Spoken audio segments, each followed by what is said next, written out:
right, welcome to the Value Podcast, guys, where valuable people attract people of value. I'm Jamel Jackson, your relationship mechanic. I focus on repairing, evaluating, and giving you the tools you need to maintain healthy relationships. The tools you need. So if you guys are paying attention to some of my other previous podcasts, there were tools dropped along the way, tools put into your hands if you were taking notes. And today, there's going to be some powerful tools shared today. I got my friend, Nick. What's going on, Nick? Oh, mate, that is such an honor. It's a privilege to be here. Man, I haven't seen you, It's been a minute. It's been a 3 minute. years? So I reckon it's been... 2016? So we caught up in Atlanta. We sat at that juice bar. In Midtown. Midtown, yeah. And that was probably that was at the beginning of 2019, and then we went to lockdown 2020. We went to lockdown? Yeah, with COVID and... Oh yeah, we went into lockdown. I thought you said we went to lockdown. I'm no, we went into lockdown.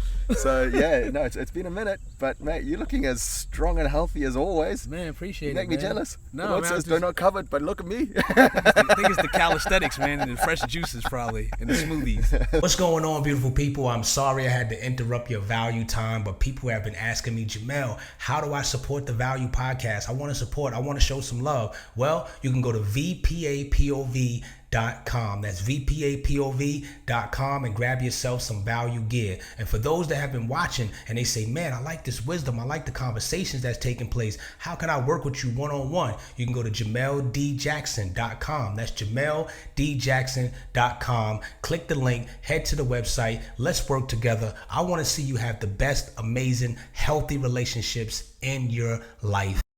Back to the podcast. So here's the thing. Most of the time when I have prestigious people such as yourself on, I'm going to do it, man, because here's what happened. Sometimes people don't know who the people are that I bring on here. So they'll see it and be like, oh, who's that guy? You know what I mean? But just for a brief moment, I really want you to share, and I know you're doing this, well, let me just say this. I want you to share some of the accomplishments and accolades that you have done, you know, outside of being, I know you as a pastor, but then also a businessman and a world changer, you know. Can you just tell people briefly, like, just a small snippet, man? So I had the absolute honor and privilege of being born and raised in Zimbabwe. So that's in southern Africa, and a lot of people think South Africa. It's not. It's a neighboring country. Very different history to South Africa. It's got a better history in South Africa, let me put it that way. But yeah, I had the honor of growing up there, third generation Zimbabwean. Spent the first 22 years of my life there, and then the political situation just absolutely changed. Zimbabwe used to be known as the breadbasket of Africa. We used to produce enough food to feed Southern Africa, but then it became the basket case of Africa, just where we would have, and you can go and research this, we would have 1,080% inflation rate. So to put that into perspective, what that means is that if you go out for a meal, you have to pay for your meal at a restaurant before you eat it, because by the time you finished eating it, would have gone up in price. Wow. So just doing business and life and that, we used to sit in lines for half a day to get half a tank of gas. Like there was no, like what we've just experienced in 2020 when there was a run on the stores and stuff, that was the last 4 years in Zimbabwe. And so we left Zimbabwe, moved through to the UK. I lived in London for 4.5 years there. I was involved in the corporate world there in London. In Zimbabwe, I was involved in corporate as well. So my responsibilities were always in the area of information technology. But I was responsible for training hotel management and business owners in business solutions and systems. That was in Zimbabwe. Then in the UK, again in the arena of information technology. Then from there moved over to Australia, spent 12 years in Australia, where I became a partner in a company that provided business solutions to the hospitality industry. And you know, God was exceptionally kind to us. We managed to carve out 41% of the market share in that area. So serving hotels, pubs, clubs, restaurants, cafes, franchises. So the way we ended up in Australia was my wife is from Australia. We met and married in London, and moved over. So my wife, she still has a finance company that is 4 years, having not been in Australia now, is still churning over, income, and there's some, God is being gracious. He's got his hand on that there, and I'm still a business owner in Australia as well, even though I'm a very silent shareholder in that company. I don't have any time to have any say in it anymore, and that's totally fine with me. But that's still chugging along okay. Yeah. And then God brought us over here 4 years ago, just over 4 years ago, where He had approached me on 3 separate occasions. I always knew that I would end up being in church. What I say is working in church. I believe with all my heart that when you've given your life to Jesus Christ, you're already in full-time ministry. So I don't say that I came into ministry when I started working at church. I came into ministry when I gave my life to Jesus at the age of 12. And God came and tapped me on the shoulder and said, I want to change the platform that I had you on, because I was still an effective disciple of Christ while I was in the corporate world. And now He's just shifted gears and put me on this platform to be effective as a disciple of His in this arena. Yeah. So that's just a little bit of a snapshot of how I've ended up sitting with you, my friend. So hold on, you transitioned from, you were living in the UK when you came to the States, or you were in Australia? So I went to Zimbabwe, England, Australia, the States. The States. So the transition from Australia to the States was because you were about to become one of the executive. Yeah, that's correct. Of influencers. That's correct. He's leaving out pieces, guys. Influences, a world-renowned church, man, an amazing place, connected with Hillsong. That's correct. So how was that transition? Was it easy? No, because it's actually a funny story. So the way that I got the invitation to come over here was our global senior pastor. He actually called me at about 1:30 in the morning and left a voice message inviting me to come over to America and have a look at what we were doing over here. And I knew exactly what that meant, so I ignored him for about a week and a half. I didn't return his call. I didn't text him back or anything, because I just started running. I'm like, God, do you like, as if God doesn't understand, but in my heart it was like, God, do you understand what you're asking me to give up here? Then he reached out to my wife Danielle and said, hey, is Nick around? Like, I haven't heard anything from him as yet. And Danielle reaches out and says to me, Nick, you need to chat to him. So we spoke for about an hour or so on the phone, and I agreed to coming over for 3 weeks, and that's where you and I met. Yeah. And that was just me kind of having a look-see to see what it was over here. When I came over here, I really felt the Lord say, this is where I want you. And just the journey on that was, I've never made life-changing decisions on a whim. And I've never made life-changing decisions based on feelings, because I've realized the only truth my feelings will tell me are the truth about how I'm feeling then. And circumstances and situations will change the way that I feel. So I can't make a life-changing decision like shifting my entire family. Danielle and I now, we have 2 kids. Our kids are now 17 and 15. I can't shift my whole family from one continent to another without the Lord absolutely going before us, and it cannot be based on a whim. Because it's not a matter of if things get tough, it's a matter of when things get tough. Where is my faith anchored? Is my faith anchored on a memory of a feeling, or is my faith anchored in a promise that the Lord has given to me? Because the promise is the vessel that will remain watertight and waterproof when we go through the storms of life. You see, what it is that for my family and I, coming over here has been one of the hardest things we've ever done. But it's also been one of the most fruitful and one of the most amazing journeys we've ever been on. Just last week, Danielle said to me, I don't think I could go back to Australia, which is huge. That was massive for her to say that. But that hasn't come without going through the fire first. You see, when you look at Shadrach, Meshach, and Abednego, the fire was never the issue. Because if the fire was the issue, God would have put out the fire. What He wants us to know is that no matter what flames you walk in, no matter the heat, I'm there with you, and I'm going to show you that you are fireproof. And so the situation that we found ourselves in here was incredible pressure. But you know what? Diamonds are created on pressure. And what we are supposed to be is we're supposed to be a gem that the Lord can show up and brag on and say, look at my sons and daughters. and He wants to create facets in us that shine the light of Jesus in us. So I can go on a little bit more, but hey, I'll let you talk. No. This is good, because I mean, you know, it's amazing, because I'm listening to you very intently, and I'm listening to the language that you're using, and it's connecting. So it's in sync with what we're going to talk about. We're actually already talking about it, but I'm about to give it some words. And you talked about when you left Australia, how you were like, man, do you know, God, what I'm giving up here? And so these two words that we're going to discuss today is, when I say the words quantity and quality, what comes to your mind? Yeah, okay. So there's a vast difference between quality and quantity. You see, before changing gears, I'll unpack it like this for you with quality and quantity. I was in a world where I had quantity. I had quantity to the point where we didn't have to think about tomorrow. Tomorrow was already laid out. But that was all in God's grace. We weren't operating outside of God's grace, and we weren't operating outside of God's provision.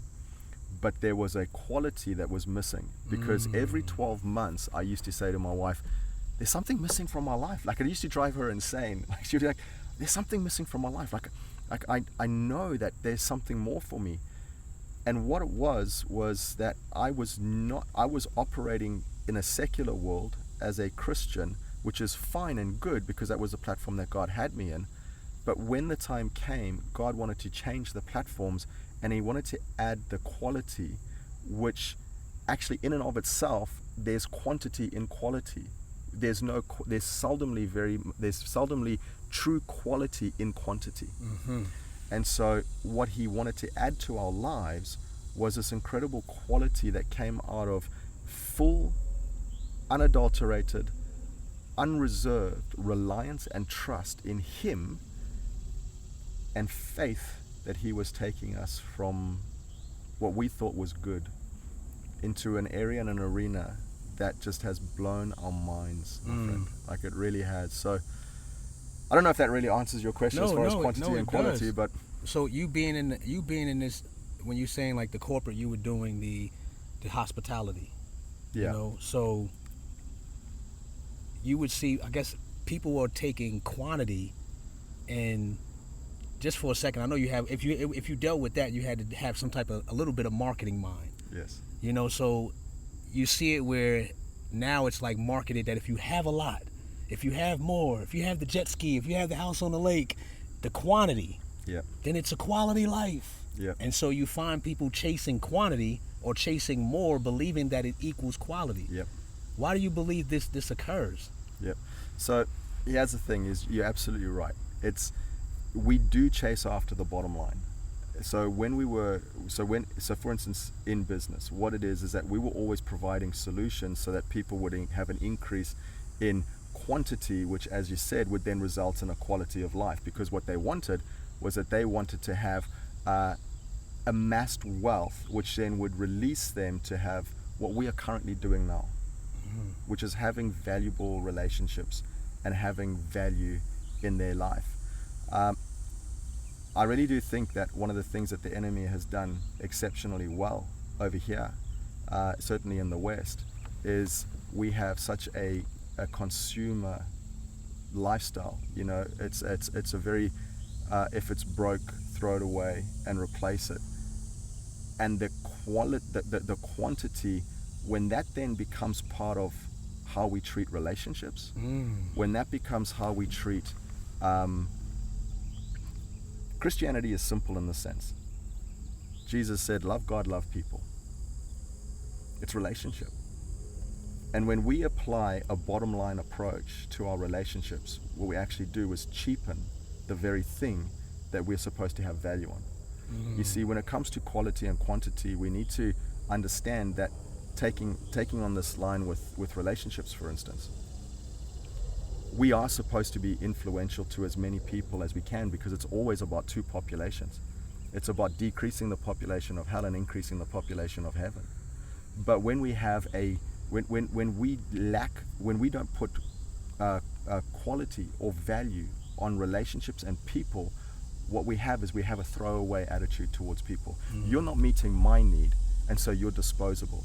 Yeah. And so what we then go through is we go through this churn in our relationships. See, one of the things that the Lord has shown me is that Jesus never came to die for the gold, the silver, the precious stones and all that. He came and died for people. He died for you and I. And then he did something remarkable, which was he entrusted the most valuable thing he ever created, which is you to me and me to you. Yeah. And I wouldn't even trust my 17-year-old son with driving my car. And Jesus died for us, and he said, I want you to have to have quality relationship with each other, and then I want you to increase the quantity of people that you have quality relationship with. Oh, that's good, man. And so I think when we add value to things that are valueless, and we add no value to the things that are most precious to Christ, we miss the whole purpose of us being here on earth. Love God, love people. That's it. I spoke about this in the first chapter of my book, Building Blocks, where I say that, and I want to say this, I've been guilty of choosing the quantity over the quality, you know. And in this particular chapter of the book, I talk about how, and I'm gonna take you there to the garden, because this is where I believe it where it stemmed at, and it has the serpent that's coming to deceive, you know, Adam and Eve, and he approaches them with these questions, and one of the questions, you know, you not if you eat of this fruit, you'll be as wise and you'll be all knowing. And I believe this is the first get comes on the scene. It says she looked at it, Eve looked at it and saw what she could get.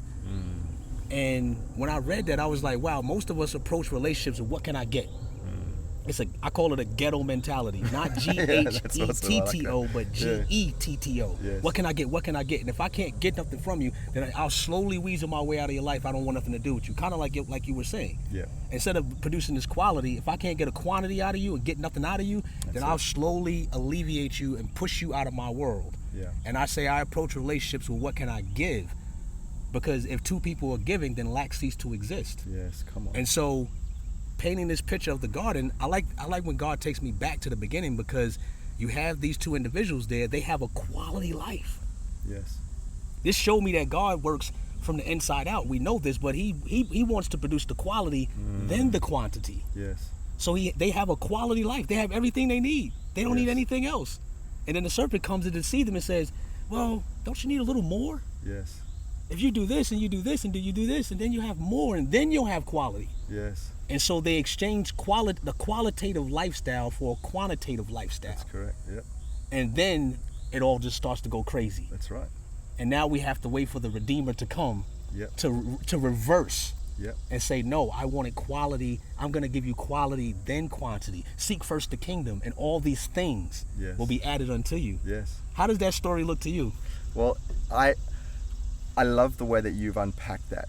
You see, one of the things that God has never stopped doing is he's never stopped pursuing us. You see, what we often have, going back to the story in Genesis, is, you know, even in that moment where Eve was then deceived and then she persuaded Adam to partake in that fruit as well, and in that moment they gave away the authority that the Lord had placed on their lives.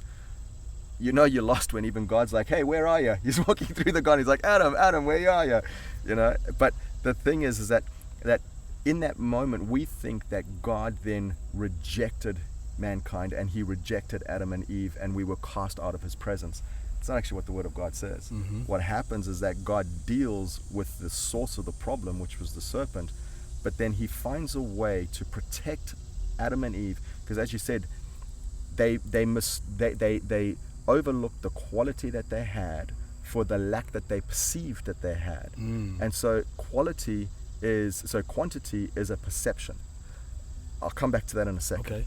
But what God actually does out of his grace and his mercy is he guards them then from the tree of life, because they've eaten of the tree of knowledge of good and evil. And so now they are able to discern between right and wrong. And now he says we need to guard them from the tree of life so that they do not remain in this fallen state forever. So God does not banish them from his presence, and he does not banish them from his sight, because we know later on in the story that even Cain has the audacity to say to God, am I my brother's keeper? So there's clearly still community and communion there with the Father. But God in his love and his grace, understanding the difference between the quality and the quantity, then preserves the quality and keeps them from the quantity by having a lifetime of their perception of what quality actually is, but now it's a lifetime of a lack of quality because they now know something they should never ever have known. And so the story of Christ is a story of restoration and redemption.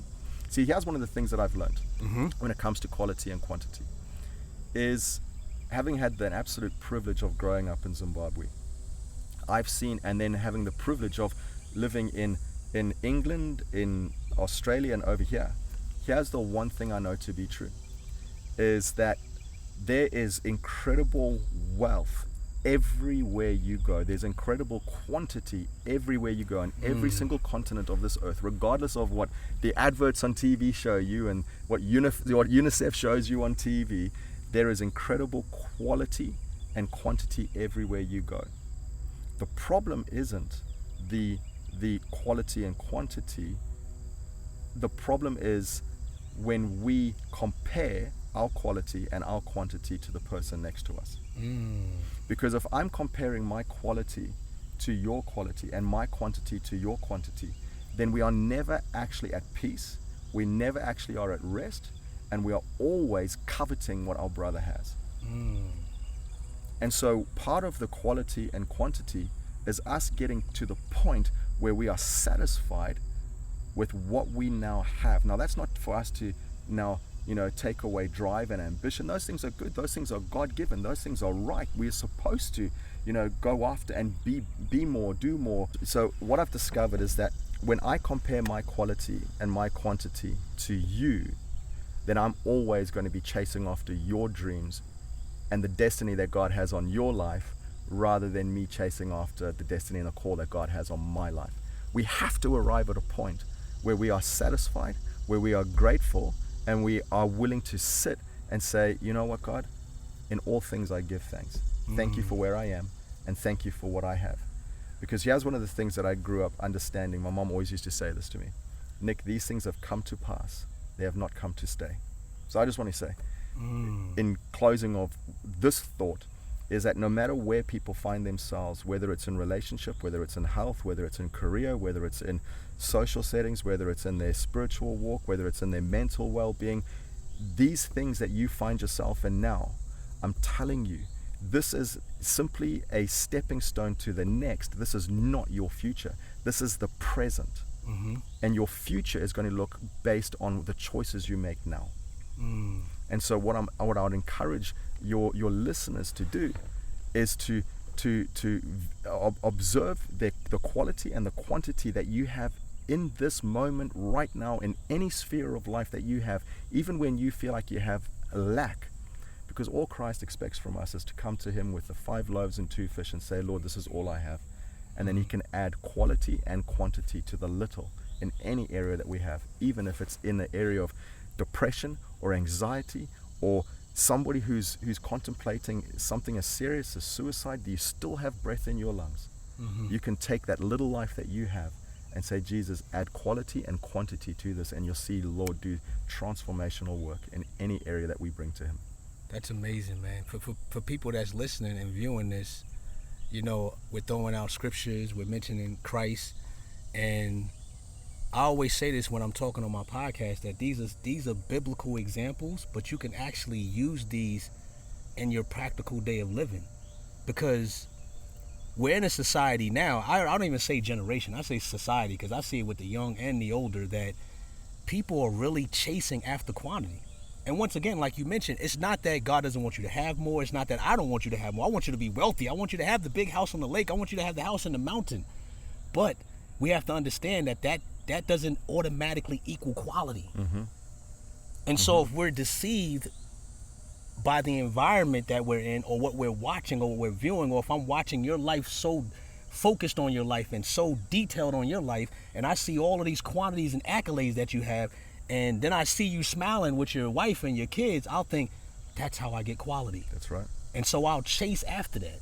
So how important is the environment? Because it sounds like if your environment is right or conducive, then you'll have the right perspective. Well, I think that it's a great question. I think that the environment has a part to play. But, the Word of God says that as a man thinks in his heart, so is he. Another way of saying it is usually what we have on the outside is a direct manifestation of what's happening on the inside. It's the reason why Joseph could go to prison and turn the prison into a palace. Because if what's on the inside has not been brought into submission, then what's going to happen is it doesn't matter what environment you find yourself in, you're always going to bring that environment down to what's in you. And if what's in you is a king and a priest, if what's in you is precious, if what's in you is knowing who you are, you can walk into any environment and that environment has to submit to what's in you rather than you submitting to what's in that environment. There's a difference. That is good. It's the reason why we can go into the world and not be of the world. You see, so many times what we do is that as Christians, we become Christians, and then we huddle only with those who look like us and sound like us and have the same beliefs as us. But what we're supposed to be doing is, now that we have the power of Christ in us through the Holy Spirit, we're supposed to be going into a world that is dark and is lost. And by what's in us, we're supposed to go in and influence and bring quality and quantity in those environments.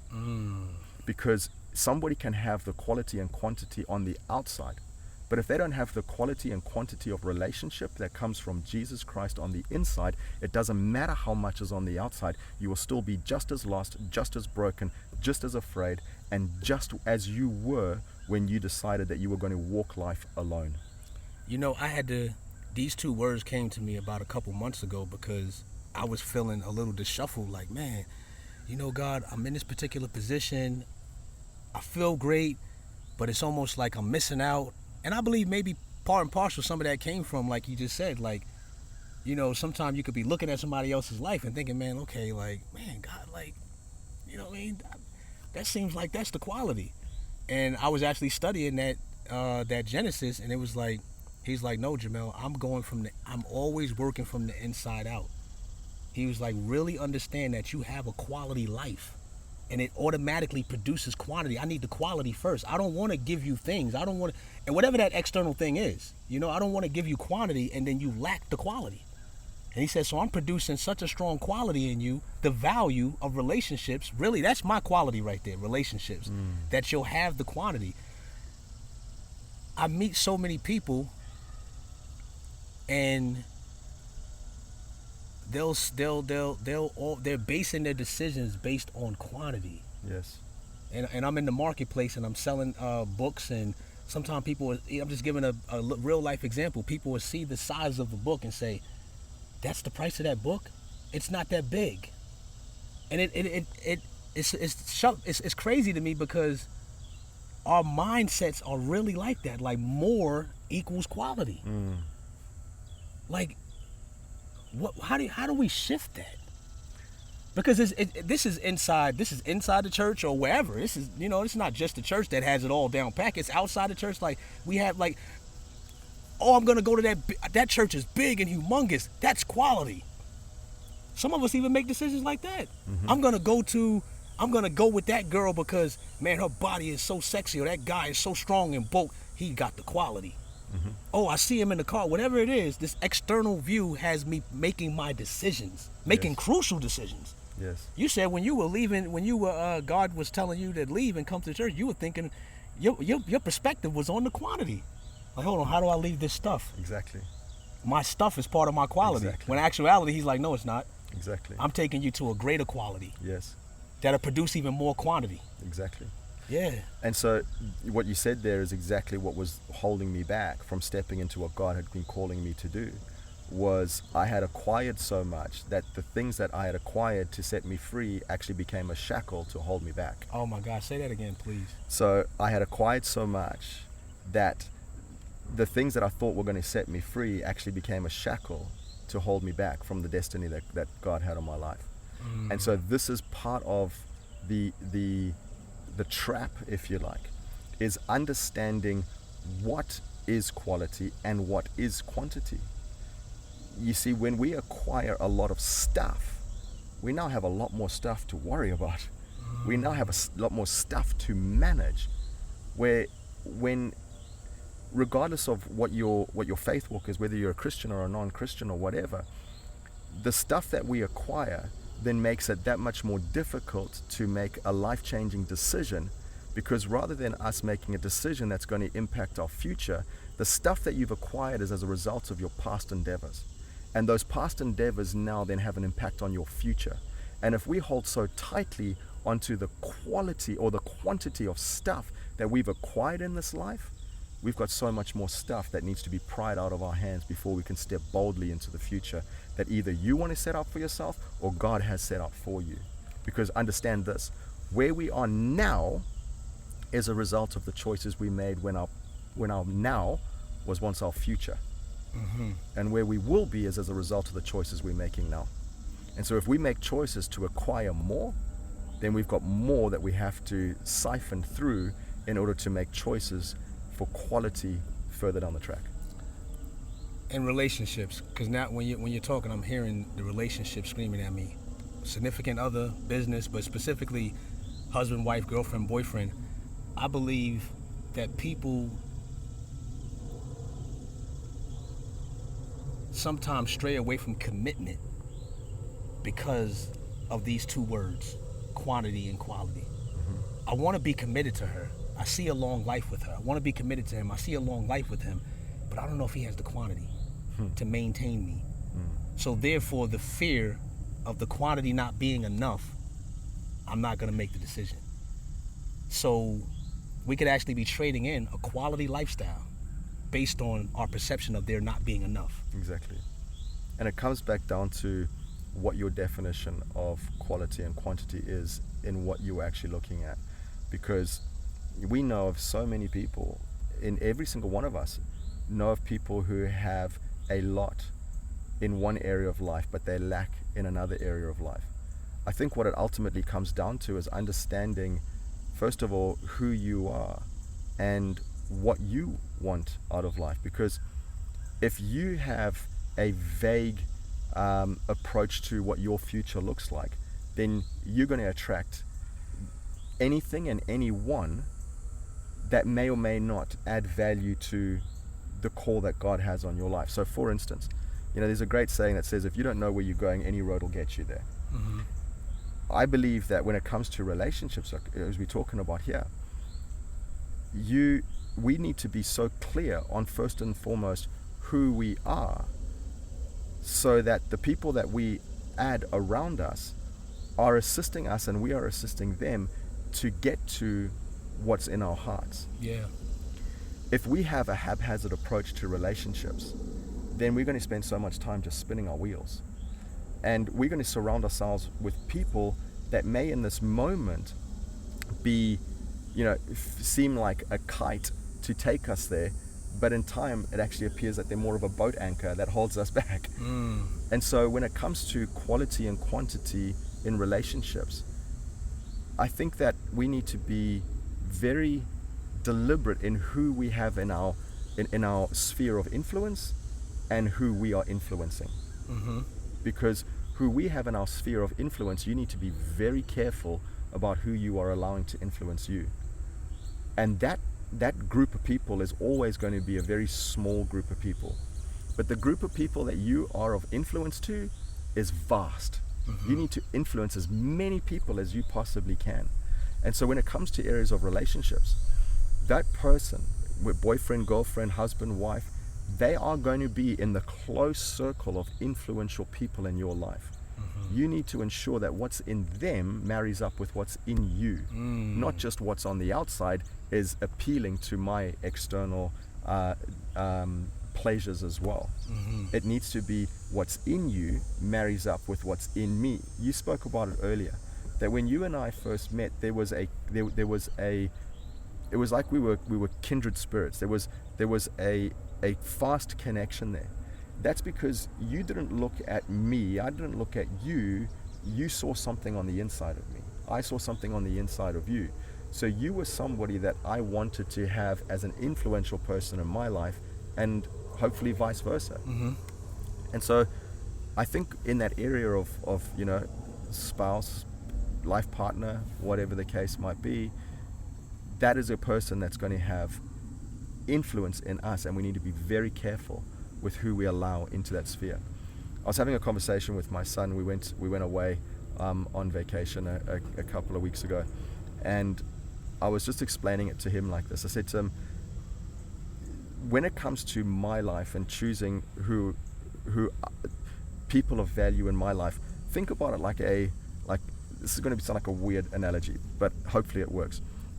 Think about it like a sports team, or like you are an owner of a sports club.